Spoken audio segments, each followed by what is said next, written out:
Hi, thanks for joining me today. I've got a quick video for you in which I prove a very standard calculus result. Okay, so we have a function f from the reals to the reals, then I claim that if f is differentiable at some point a, then f is continuous at a point a. I'm just going to be showing the standard proof, but yeah, without much further ado, let's get stuck in.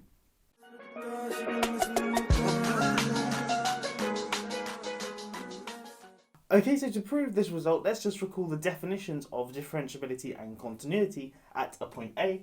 So we say that f is differentiable at A if the limit as x approaches A of f of x minus f of A all over x minus A exists, and this limit is known as the derivative of f at A, but we don't actually need to know what the derivative explicitly is for this proof. Okay, and for f to be continuous at A, that just means that the limit as x approaches A of f of x equals f of a. So what we want to do is show that if this thing is true, then this thing is true. Okay, and the way we're going to do that is we'll start from this thing that we're trying to get to. So f of x, limit as x approaches a of f of x, we want to show that that equals f of a. So let's just consider the difference. So f of x minus f of a, well, what is that equal to? Well, we have something here which looks like it, but we've got an x minus a on the bottom. So we're just going to write this thing here and then times through by x minus a. So this thing here is just x minus a times f of x minus f of a all over x minus a. So hopefully there'd be no arguments there. Now what we can do is just take the limit as x approaches a on both sides. So on the left hand side we just get the limit as x approaches a of f of x minus the limit as x approaches a of f of a. But f of a is just a constant with respect to x. So this is just minus f of a. Okay, and we're just using the algebra of limits that we can, the limit of the sum of two things is just the sum of the two limits. Okay, well, now we're going to use algebra of limits again, that the limit of something times something else is the product of the two limits. So the limit of the product is the product of the limits, provided they both exist. Well, let's just check that they both exist. So I want to check that the limit as x approaches a of this thing here exists, and the limit as x approaches a of this thing here exists. Well, this thing here exists by assumption.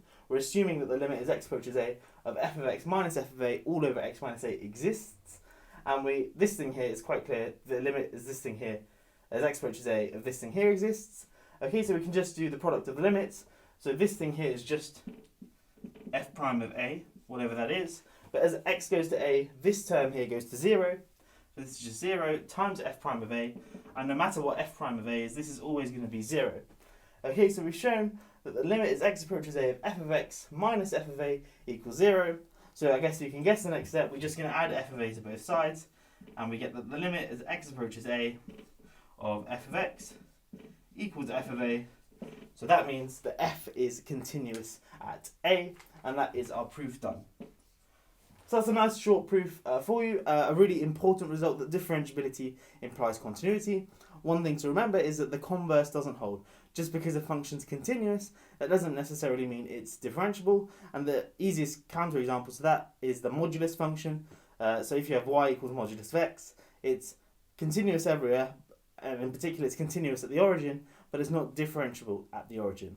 Now you might ask yourself, are there functions out there which are continuous everywhere, but differentiable nowhere? Because obviously the modulus function is differentiable everywhere except at the origin. But you might wonder, are there functions which are continuous everywhere, but are nowhere differentiable? And to that, I'll sort of leave as a homework exercise for you to research the Weierstrass function. Anyway, thanks for watching today's video. I'll catch you in the next one. Have a great day.